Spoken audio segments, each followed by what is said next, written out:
रवींद्र जाडेजा बड़ घोषणा राम मंदिर को प्रतिवर्ष देवी 20 लाख टंका। नमस्कार दर्शक बंधु, निकटरे सबु भारतीय मानक पई एक गर्वर दिन बीती जाइछि। से दिन होछि प्रभु रामलाला प्राण प्रतिष्ठा दिन। एही दिन से प्राण प्रतिष्ठा उत्सव में बहु मान्यगण्य व्यक्ति मानकु निमंत्रण करा जायथिला। फिल्म जगत हो कि संगीत जगत अबा क्रिकेट खेलाड़ी बहुत लोक जोग देइथिले से प्राण प्रतिष्ठा उत्सव में। तेबे एही प्राण प्रतिष्ठा पई निमंत्रित होइतबा अतिथि माने मध्य अनेक कोटी टंकार अर्थराशि प्रदान करथिले। एही क्षेत्र में रवींद्र जाडेजा मध्य 1 कोटी 20 लाख टंकार अर्थराशि प्रदान करथिले। एबे पुणी रवींद्र जाडेजा आउ एक बड़ घोषणा करिसेंती। आउ एही घोषणा हेउची से राम मंदिर को प्रतिवर्ष 20 लाख टंकार अर्थराशि प्रदान करिवे। तेबे से एही अर्थराशि केउ कारणरू प्रदान करिवे कौन रही संपूर्ण खबर जानिबा ए भिडियो रे। या पूर्व जदि आपण रवींद्र जाडेजा को भल पाउछंती ताले दयाकर वीडियो को लाइक कर दियंतु एवं कमेंट बॉक्स रे जय श्रीराम लिखि दियंतु। दर्शक बंधु, रवींद्र जाडेजा राम मंदिर को वार्षिक 20 लाख अर्थराशि देवार घोषणा करी कहिथिले, मु प्रभु रामंकर बहुत बड़ भक्त। जेहेतु मु जणे क्षत्रिय, मु राज परिवारर, तेणु मोर घरे आमे प्रभु राम को पूजा करिथाउ। आउ एबे अयोध्या रे प्रभु रामंकर बाल्यावस्था रामलाला रूप में प्राण प्रतिष्ठा हेबा सह प्रभु राम आम ग्रहण को पुणी फेरी आसी। आउ एही प्राण प्रतिष्ठा महोत्सव पई प्रधानमंत्री नरेंद्र मोदी जी मते एही प्राण प्रतिष्ठा कार्यक्रम में जोग देवा निमंत्रण करी मोर जीवन धन्य कर देइथिले।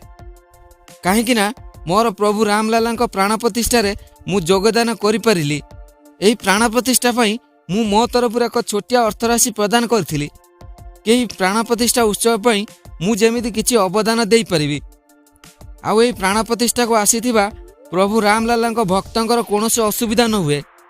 आउ एबे आमर परिवार रे मोर बापा माँ एवं मोर परिवार अन्य सदस्यों को बहुत इच्छा मु पुणी प्रभु रामलाला मंदिर पई आउ किछि सहयोग करिबी। आउ एथिपई मु बन्ध निष्पत्ति नेछि जे मु प्रभु रामलाला मंदिर को वार्षिक 20 लाख टंकार अर्थराशि प्रदान करिबी।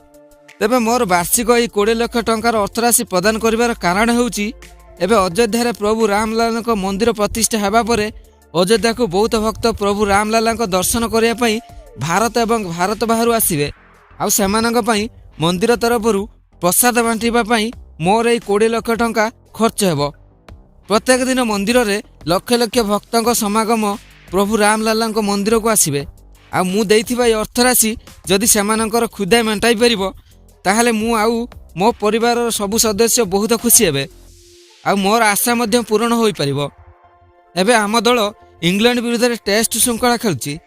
आउ एही श्रृंखला शेष हेबा परे मु मोर परिवार सहित प्रभु रामलाला मंदिर को जाई यार आरंभ करिबी।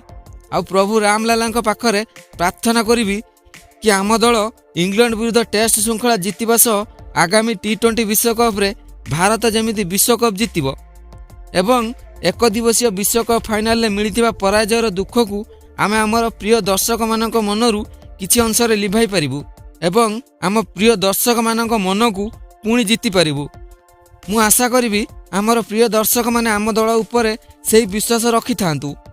तेबे दर्शक बंधु, जाडेजांक एभली महत कार्य रे आपणकर मूल्यवान मतामत दयाकरी कमेंट करी जणांतु।